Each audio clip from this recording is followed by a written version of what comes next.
एक अनोखा जादुई दर्पण। गांव से दूर पहाड़ों के बीच एक पुराना सुनसान हवेली नुमा घर था।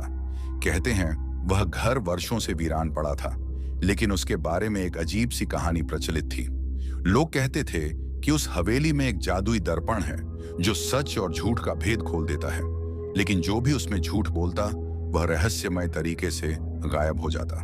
राहुल नाम का एक युवक इन कहानियों को अफवाह मानता था। उसे रोमांच और रहस्यों से लगाव था। उसने ठान लिया कि वह इस दर्पण के रहस्य का पर्दाफाश करेगा। एक दिन रात के अंधेरे में राहुल अपने दोस्तों के साथ उस हवेली में जा पहुंचा। हवेली के दरवाजे चरमराते हुए खुले। अंदर घुप अंधेरा था, बस कुछ मोमबत्तियां बुझी बुझी सी जल रही थीं। घर के हर कोने में धूल की परत जमी थी, लेकिन वहां एक बड़ा सा चमकता हुआ दर्पण टंगा था। राहुल ने दर्पण के सामने जाकर खुद को देखा। तभी दर्पण में हलचल होने लगी और एक धीमी डरावनी आवाज आई, जो कुछ भी तुम बोलोगे ये दर्पण उसकी सच्चाई को उजागर करेगा। अगर झूठ बोला तो सजा मिलेगी। राहुल ने हंसते हुए कहा, मैं इस गांव का सबसे बहादुर आदमी हूं। तभी दर्पण का शीशा हल्का धुंधला हुआ और फिर उसमें कुछ लिखा उभरने लगा। झूठ, तुमने बचपन में नदी में डूबते समय मदद के लिए पुकारा था। राहुल थोड़ा चौंका, लेकिन मुस्कुराकर बोला, ठीक है, यह दिलचस्प है। उसके दोस्त भी अब उत्साहित हो चुके थे।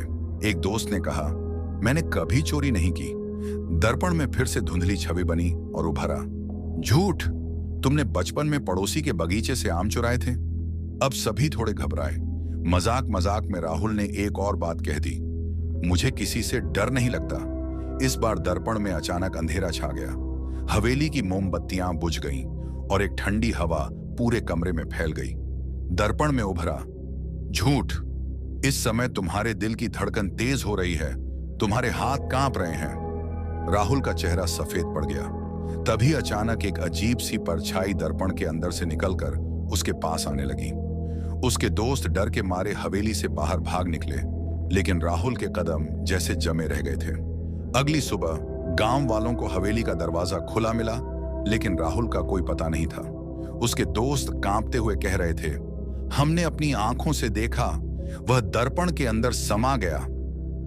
गांव में यह खबर आग की तरह फैल गई। कुछ लोगों ने कहा कि राहुल सच में उस जादुई दर्पण की सजा का शिकार हुआ, तो कुछ का मानना था कि वह डरकर भाग गया। लेकिन सच क्या था यह कोई नहीं जान पाया, क्योंकि जो भी उस हवेली में उसके बाद गया वह लौटकर नहीं आया। कुछ वर्षों बाद एक और जिज्ञासु युवक करण उसी हवेली में गया। हवेली ज्यों की त्यों खड़ी थी और दर्पण चमक रहा था। करण ने जैसे ही दर्पण में देखा, उसकी आंखों में एक अजीब सी चमक आ गई।